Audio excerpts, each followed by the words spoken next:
Et ben voilà, nous sommes en direct. Benoît Poutmans, bien, bonjour. Bonjour. Merci beaucoup de recevoir un psychanalyste comme moi dans l'antre de Sotheby's Paris par rapport à une exposition qu'il y a une vente aux enchères de livres. Vous êtes expert en bibliophilie, vous travaillez pour Sotheby's. Et là, je viens de montrer une dédicace de Roland Barthes à Jacques Lacan. En fait, en ce moment, à Paris est exposé des ouvrages qui appartenaient à la bibliothèque de Jacques Lacan et vous avez accepté de nous en parler quelques minutes, tout simplement. Merci beaucoup. Franck.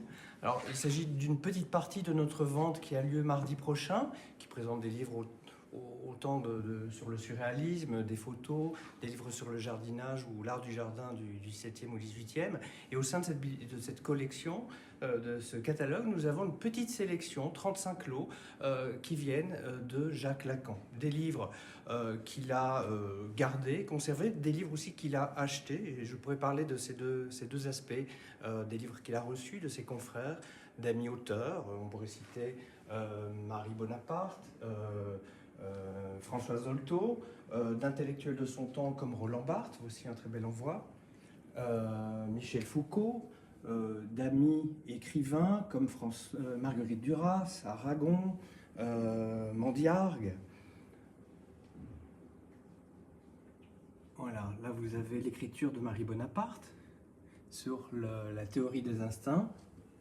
Là, il s'agit d'un manuscrit qui vient de Georges Bataille,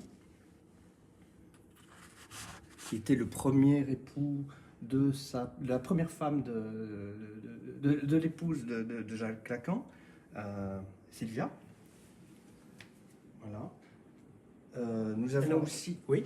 Je crois que vous allez nous dire, vous avez fait une sélection d'une partie de la bibliothèque, bien évidemment, mais vous m'avez expliqué qu'il y a trois ensembles, un petit peu, trois parties dans ces Exactement. lots. Mais des ouvrages qui ne sont pas à proprement parler de la bibliophilie, c'est-à-dire des ouvrages comme ceux-ci, des éditions originales de ses essais, que Jacques Lacan a reçus d'amis, de confrères, et qui ont aujourd'hui une valeur, parfois une grande valeur en raison de ses dédicaces, de ses envois, comme on dit en bibliophilie. Puis un deuxième cœur qui relève plutôt de la bibliophilie, car Jacques Lacan était non seulement un grand lecteur, mais aussi un grand collectionneur. Il s'était entouré d'objets d'art, de tableaux, de mobilier recherché et de livres également assez précieux. Et je peux vous en montrer quelques exemplaires. Ah bah écoutez, c'est magnifique. Montrons dans cette petite vidéo en direct depuis Paris, trois œuvres, trois ouvrages, trois livres. Et je sais aussi, oui. Là je ne peux pas m'empêcher de montrer, il y a aussi des ouvrages dédicacés de Martin Heidegger à Jacques Lacan qui sont en vente. En tous les cas, on peut retrouver l'ensemble des lots sur le site internet, bien évidemment, quel que soit l'endroit sur la planète, de Sotheby's Paris. Donc vous allez nous proposer... Alors j'ai sorti des vitrines 3 ouvrages. Le premier est L'histoire de la folie à l'âge classique de Michel Foucault. Il s'agit de l'édition originale, parue en 61. Alors, juste un rappel, Michel Foucault a étudié à l'école Sainte-Anne au moment où Jacques Lacan y donnait son séminaire, et l'histoire de la folie est sa thèse de doctorat, transformée en volume et qui paraît en 1961. Ce qui est intéressant, voici donc la petite dédicace à Monsieur Jacques Lacan. Donc le monsieur montre quand même un certain respect, exactement. En témoignage d'admiration, cette balbutiante recherche d'un langage à travers le temps. Michel Foucault. Fantastique. Alors ce livre, offert en 61, a été lu par Jacques Lacan à cette époque, et Jacques Lacan va notamment l'utiliser pour rédiger une préface qui lui est commandée pour les œuvres complètes de Sade, qui devait paraître en 62. Et il écrit un texte jugé par les éditeurs de Sade trop incompréhensible, ou en tout cas à côté du propos que eux voulaient. Donc il refuse cette préface. Jacques Lacan en fait un article, quant à Lacan, je pense, quant à Sade. Quant avec Sade, exactement. Voilà, et donc ce volume, modeste en apparence, raconte toute une histoire intellectuelle de l'époque. Il est intéressant pour ça. Fantastique. Alors il y a cet ouvrage que moi je trouve magnifique, effectivement. Voilà, alors dans l'autre rayon dont je parlais tout à l'heure, le rayon plutôt de la bibliophilie, il y a ce livre qui s'appelle Le Pont d'Irène, qui est un ouvrage érotique paru en 1928, et qui est écrit par Aragon, dont là nous avons d'autres ouvrages. Bien sûr, bien sûr. Je peux montrer quelques dédicaces. On pourrait rester des heures, mais... Voici une petite dédicace d'Aragon sur un volume à Jacques Lacan que je revois toujours chez Adrienne Monnier, rue de l'Odéon, faute de le revoir vraiment dans sa gloire. Car effectivement, Aragon avait rencontré Lacan, ou plutôt Lacan avait rencontré Aragon très jeune, quand il avait une vingtaine d'années, dans la librairie d'Adrienne Monnier, rue de l'Odéon.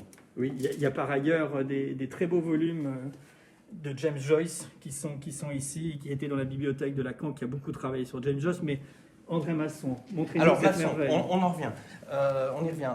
C'est un ouvrage donc en soi très rare. Ici, il s'agit d'un des exemplaires, les bibliophiles me comprendront, imprimé sur un papier spécial qui est un papier Japon. C'est l'exemplaire que Aragon avait réservé pour son ancienne maîtresse, à laquelle il l'offre avec cette très belle dédicace d'une écriture presque automatique, encore surréaliste, et qui évoque ça d'ailleurs, donc à sa maîtresse Nancy Cunard. Et l'histoire de ce livre est intéressante parce que ensuite ce livre a été récupéré par André Masson, qui est par ailleurs l'illustrateur du livre. Je montre une des illustrations évidemment érotiques que voilà. Et donc, André Masson, l'illustrateur du livre, récupère le livre et l'offre ensuite à Paul Éluard. À Paul Éluard, ses exercices spirituels anciens déjà, son ami André Masson.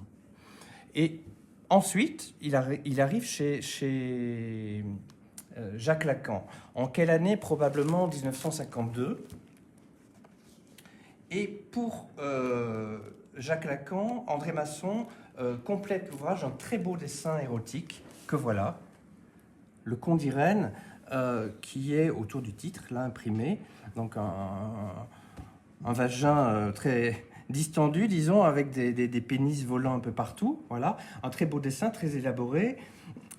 Et c'est maintenant qu'il faut évoquer le tableau très célèbre, L'origine du monde de Courbet, que Jacques Lacan possédait chez lui, avait acquis en 1956, je pense, et probablement c'est à cette époque que Masson réalise pour lui ce dessin. Pourquoi? Parce que pour cacher ce tableau qu'il tenait chez lui,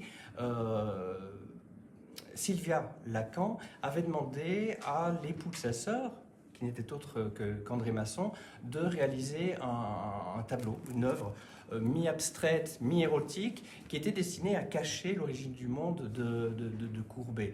Et on raconte que Lacan avait le plaisir de dévoiler l'origine du monde, de tirer sur une languette pour montrer le tableau de Courbet à quelques visiteurs privilégiés. Donc voilà, ce dessin très érotique rappelle évidemment ce tableau fameux aujourd'hui au musée d'Orsay. Une dernière pièce, un dernier volume de Alors, cette vente, un autre qui me plaît beaucoup.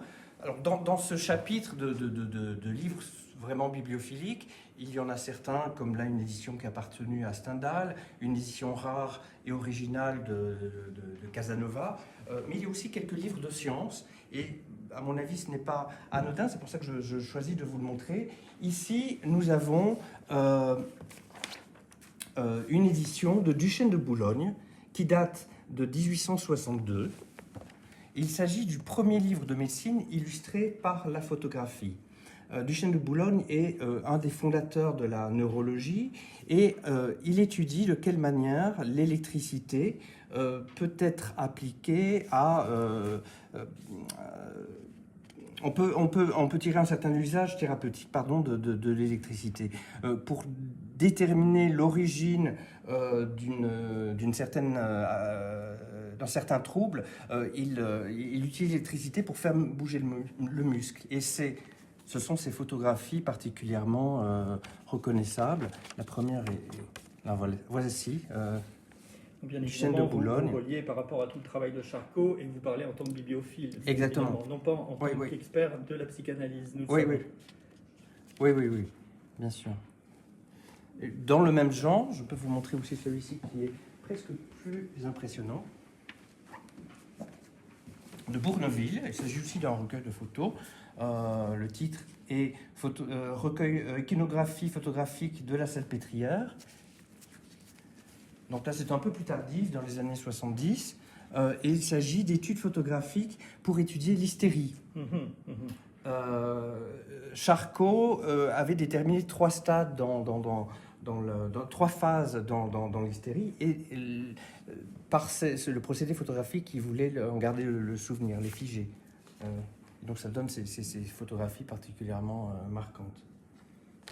Benoît Poutmans, il ne me reste plus qu'à vous remercier très chaleureusement. Moi, je vais pouvoir profiter d'autres lots à consulter pendant cette exposition publique. Vous pouvez juste nous rappeler la date de l'exposition vente, les dates d'exposition publique et aussi la date des ventes aux enchères. L'exposition se poursuit jusque lundi soir, demain, donc samedi, dimanche, lundi soir, et puis la vente se termine, elle, dimanche dans la journée.